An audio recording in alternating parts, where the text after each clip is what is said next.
rule. I'm not going to give you a very long lecture. The premise was that to understand India, you had to understand its languages. And the language that had ruled India, according to the British, was Sanskrit. So it was a rediscovery of Sanskrit that took place in the 18th century. And it was also a Hindu-Muslim question which will get, as it were, exacerbated in the 19th century. We can talk about it or not, given that Punjab is a kind of victim of that history too. But so they want to understand, because here they have showed up and they're astonished really by the riches that they amass. Petty soldiers become overnight, big land-owning nabobs back in England. The story of commerce is a separate one, but they also want to get a handle. So when they come here, they realize whether it's the agrarian system, whether it's the calendars, whether it is the festivals, whether it is even the legal system. This is not an empty land that they have walked into. This is a land which is, as referred to you, has a highly sophisticated system of knowledge as well as system of governance. And so they literally go plundering, is the word, for manuscripts and translating them. But this is also the moment of what is called Indomania. All these things that are Indian are loved by people like Persian, remains the language. And really the question, why is this happening at this time? It's also because this is the moment of the great so-called Enlightenment in Europe. As empire is emerging, the big question is, and I'm going to be very reductive here because in the interest of time, but really, since we're not talking about technology, 300 years ago, what had happened, the big revolution, was that God was no longer at the center of knowledge. So up until sort of the 1700s, you had, as it were, whether it was, whatever scripture you wanted to have, but ultimately the arbitration, the final arbiter of knowledge was God, divinity itself. You could be whatever that divinity, whatever name you wanted to give it, that was a separate matter. But the big revolutionary change that happens in Europe, and it is a European story, is the dethroning of God from, as it were, the centrality of human understanding. God is part of human understanding rather than authorizing it all. And the search for this enlightenment then produces certain kinds of disciplines. History, I'm lucky to be in a master discipline. Philosophy, these disciplines existed, but new disciplines emerge. But this search of enlightenment produces, as it were, the scholar official, and the big takeaway in the first 30 years, 40 years of the encounter is what we call today the Indo-European languages theory, which is to say, what they discover is that Sanskrit and certain European languages belong to the same as it were school or the same classificatory group, and as it were, it's a part of, as it were, also the origins of man. So all this to say, once you have dethroned God from as it were, the locus of knowledge, the next question that comes, of course, this is 100 years before Darwin, the question is, where have we come from, right? And why are we different? Why do people look different? Why do the Indians look different from the Europeans? After all, this is very dramatic. Today we are all highly digitally connected. This is the first age of communications and connections overseas. And the connections, really, the birth of the modern world is really in this era. And so when Europeans are encountering Indians and Indians are encountering Europeans, they are saying, well, we're all a bit different. We look different, we dress different, we speak different. And since we've not come from God, so the Europeans think, what is the connection? And the whole search leads to one answer in the late 18th century. That's the birth of Sanskrit as it were, the master key, is the Indo-European language theory. Underlying that story is also a story of race, which I will not get into. But the question really then becomes that this search, and here you have in the middle Warren Hastings. Warren Hastings was, of course, the Governor General who conquered India, to whom the Diwani is lost in Bengal, and this is the first time the British convert from being merely a trading company which could go to war to becoming a tax collector, becoming revenue creating, basically becoming rulers of India. And this lasts for about 30-40 years, and you all know. Here is a classic picture. This on the left is, again, Warren Hastings and Victoria Memorial in Calcutta. And if you see on the right is a Pandit. It's a Munshi. So they were always dependent on, as it were, Brahminical knowledge, and Brahmins became key to this interaction between the early story between empire and the making of, as it were, the modern state, the modern governance, and so on. That's a brilliant book written by C.A. Bailey called Empire and Information. It's a slightly blurred picture, but you have basically Hastings taking lessons from his Munshi at that point. And of course, that's basically to show that imperial rule, imperial governance was, the other side of it was knowledge. It was not just guns and commerce. Guns, commerce, and the triangulation was actually humanities and what we call today humanities and the liberal arts, because what they were trying to gain was not so simply information around how to calculate revenue or which land is more profitable for which crop, but they were also trying to get things like astronomy. So astronomy is very much an Indian discipline. Mathematics, of course, but also the human body. How does the human body work? But also amazing Indian Sanskrit and Persian texts on conduct, on government, on philosophy. And in a way, those are all translated and then, captured into, as it were, British or European knowledge. That's a separate debate, and they become inferior. They're captured by these people, made inferior, but yet are essential to this story. So Sanskrit, and in a way, the Indians become, as it were, native informants. They lose their status as intellectuals and become, as it were, clerks in this, or scribes or second handmaidens to a bigger project in which, as it were, the European gentleman, the colonial official, will become the key, key academic, scholar, government official. They were all the same things. And you will see that within 15, 20 years, as the rule changes, there's a big debate, and we have all heard about Macaulay's Minute. It is very much in the news till date. And why I have spoken about today, going back to this debate, is that this is the debate also of our times. These are not debates which have been exhausted. So what you have in 1835 is the so-called infamous Minute on Education, given by Thomas Macaulay, which our current Prime Minister has used repeatedly to say we need to be decolonized, which is fine, not a problem, but let's hear what he had to say.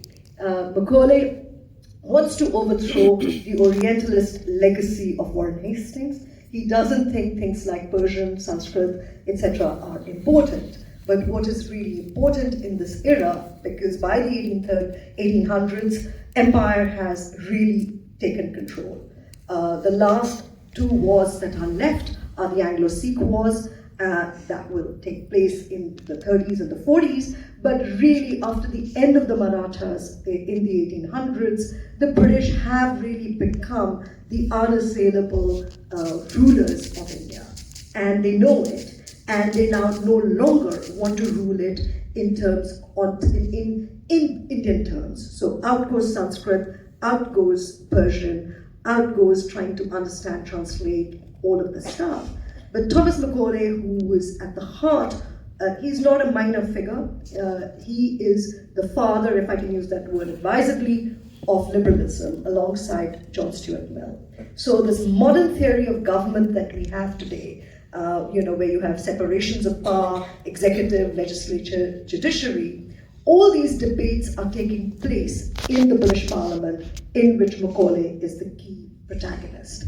And Macaulay never visits India, but he writes two very important bills. Most of the big people who have policy impact in India in the 19th century don't visit India, whether it's the Mills or whether it's Macaulay.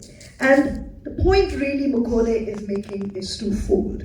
One, that these languages are, I'm just not going to use the quotes, but basically they're too flowery, they're too ornamental, they're not rational enough. So just the way AI and algorithmic methods are coming in, his view is that English is the language of science and rationality, and that language and education and institutions have a direct relationship to human progress. So the story of progress is a story of the 19th century, where the idea is that human flourishing can take place. Individuals are free. Everyone is an individual and free, things we take for granted today. But this was a big revolutionary idea in the 19th century, because remember, even in Britain, not everyone had a vote, right? People didn't have rights. This is a very short history of democracy we have globally. And all of this is tied to liberal arts and humanities, which is why they become so politicized off and on, precisely because they're so tied up with these stories. So his point is that no, we need to get out of all of this. We also, of course, there's a question of the efficiency of the empire, and we want to produce, as it were, men who are Indian, the very famous, infamous line, men who may be Indian, but are English in comportment and mind, right? That's the deep colonization of the mind that everyone refers to and which we want to get out of. But this is when English education is introduced in India, and it becomes the official language of government. But it's also so because there's a change in the way what we understand as modern government institutions and modern universities will come to be. So the modern university in India comes with this educational bill, and it's basically also that big question, what is it to be human? And in the 19th century, the idea is that each individual has inalienable rights. The right of an individual is inalienable, and that is why liberalism was a contradiction, because it promised liberty to every individual, but it was in its name one of the greatest, largest parts of the world was colonized. So liberalism became the arm of imperial ideology, and at the same time, it was a way of colonizing, as it were, in India. But the idea there was, of course, of mutual benefit, or so that was the idea that was thought, that the British Empire would so-called civilize and improve these, as it were, benighted countries through ideas of liberalism, through education, through science, through rationality. So that's really how the story of imperial liberalism came to be. It was seen to be justified as a way in which literally Indians are being tutored, educated to be modern. You can see the bad politics and why people would want to decolonize. I today just want to quickly go through this story. Now what happens is that, of course, the Indians, we're not all just sitting there and lapping it all up. There's a big fight that takes place. We know the mutiny comes about. But also Indian business figures, philanthropists, religious reformers want to get into this story. And because education is the key story. In very simple terms, upper caste Hindus take to English education in a big way. So there's a big kind of divergence that Indian Muslim nobility, courtiers, etc. don't take to English education at all, whereas the Hindu upper castes and so on join it. But there's a big debate as a result after the mutiny as to what to do with the vernaculars and what to do, and it really spurs with actually what is now today called the Aligarh Muslim University. The debate really starts with the Muslim question. What is it? Why is it that they are not entering these educational institutions? And as a result, you have a massive, massive fight in India on what a university is for. Just the way we are discussing today. In the age of AI, in the 19th century, there's a debate: is it to produce colonial knowledge? Is it to produce servants for the empire? Or is it to produce kind of good Indians? And a large number of Indians want to, the big Indian, like the big, as it were, emerging tradesmen, philanthropists, religious reformers, they get into this question. And the first to get into this question are, from one point of view, the Muslims are very worried that, well, they don't have an educational institution of their own and they set it up. But the reform movements, whether it's the Singh Sabha, Arya Samaj, Aligarh, they all come around at the same time. And here the debate really becomes about, in India, another big departure. We talk about China, we haven't talked about China. One of the big differences between India and China is that the printing press comes very late to India. So the reason that the Chinese have very mass education and mass bureaucracy and a so-called, I won't use the word merit, quote-unquote, society, is because their education, and it's a society that takes to the printing press as soon as it comes up in the 15th century. Whereas for the Indians, the printing press, surprisingly, comes with the missionaries in the 19th century. Okay, so I can take questions, but this has a bearing on how our institutions develop. But once in the 19th century the printing press has come, this is the era of the high printing press, big wars start about what education ought to be.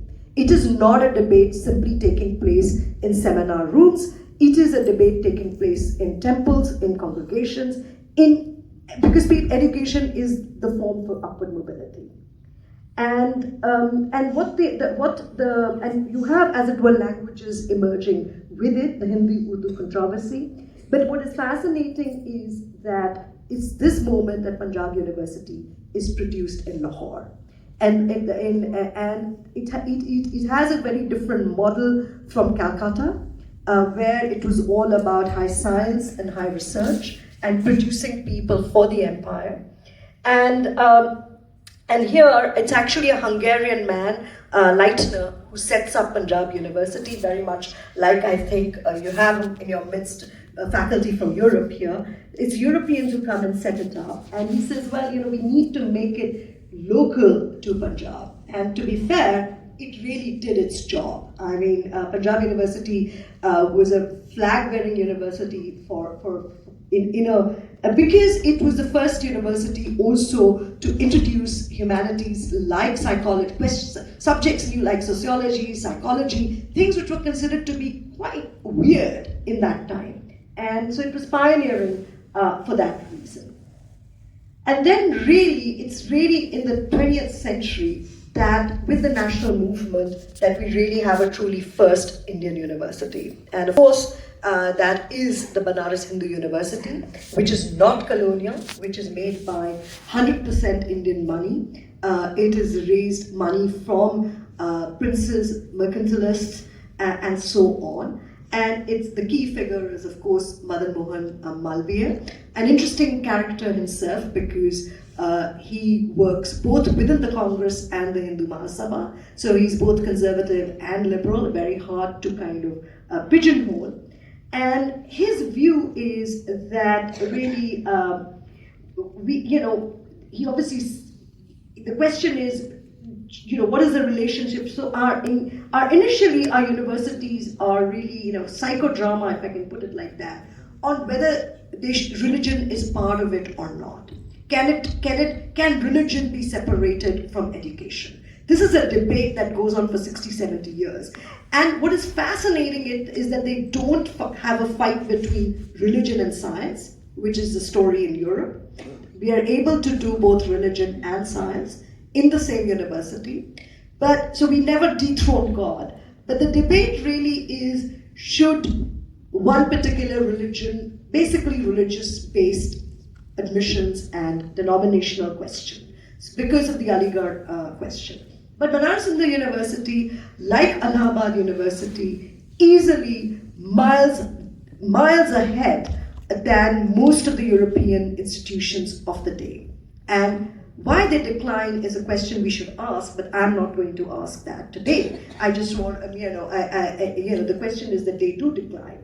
And the question that actually Malviya puts, and there's a quote which is much more about religion, is that without a good idea of who the human subject is, or what the individual is, you cannot contribute to society, you cannot contribute to politics, let alone actually doing anything more worthwhile.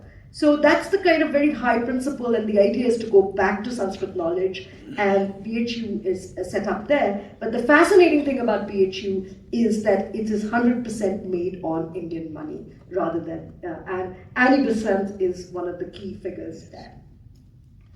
And one of the interesting points around the same time as Banaras University is happening is what is happening in Punjab. And this is a figure I have written about in my book. He's a fascinating figure, Lala Hardayal, who is actually one of the first figures to get an Oxford scholarship. And he's a very highly, highly intellectual young man. And in 1905, he is about to graduate from Oxford, which is no small thing. And he does something very, very dramatic. I'm not going to give you a very